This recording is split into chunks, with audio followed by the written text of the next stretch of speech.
mahasiswa aktif di Universitas Negeri Manado, Fakultas Teknik, Program Studi Teknik Informatika.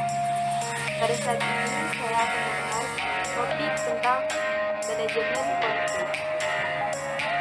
Teman-teman, seperti yang sudah kita ketahui, setiap orang memiliki konflik dan kita tidak dapat menghindari konflik karena pada dasarnya kita diciptakan berbeda.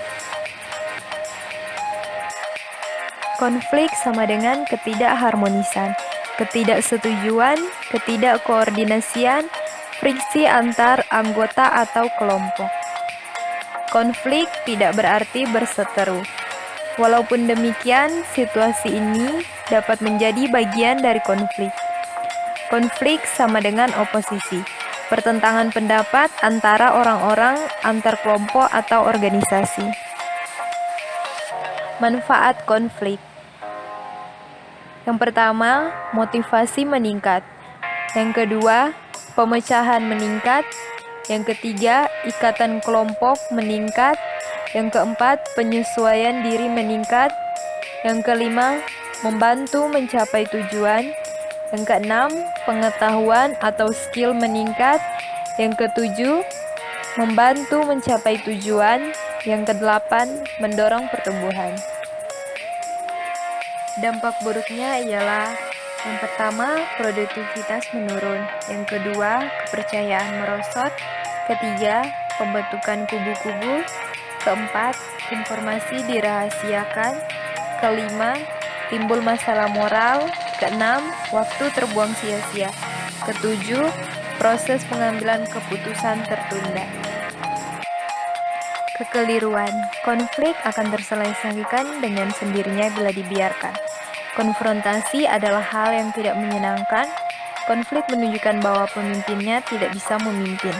Konflik menunjukkan ketidakpedulian karyawan atau pegawai.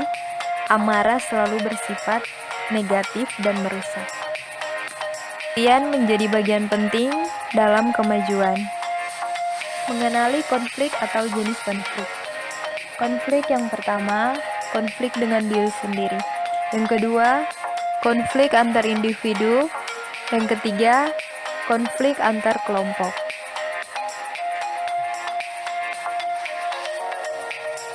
Konflik diri sendiri. Tuntutan tidak sama dengan nilai diri.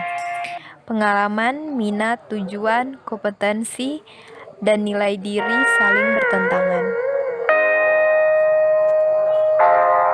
Akibat atau dampak konflik dengan diri sendiri.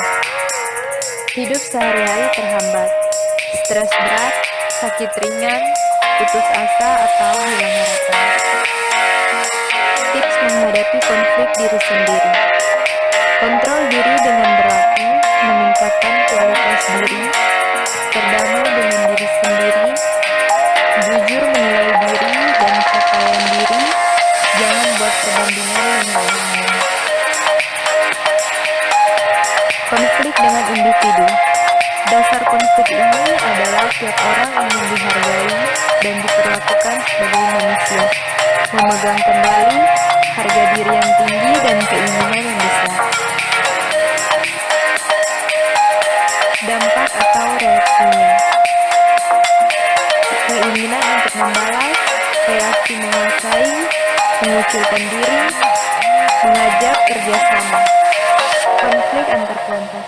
Konflik antar kelompok didasari pada perbedaan ideologi, politik, desas-desus, dan hasutan. Penyebab konflik. Kegagalan komunikasi, perbedaan pribadi, struktur organisasi. Selesaikan konflik. Yang pertama, bersikap dengan tepat. Pikiran sehat, perasaan positif, etikat baik, perilaku konstruktif. Yang kedua, memahami konflik. Objektif menilai konflik, solutif. Ketiga, mencari solusi terbaik, menghindari akomodasi, kompromi, dan akomodasi.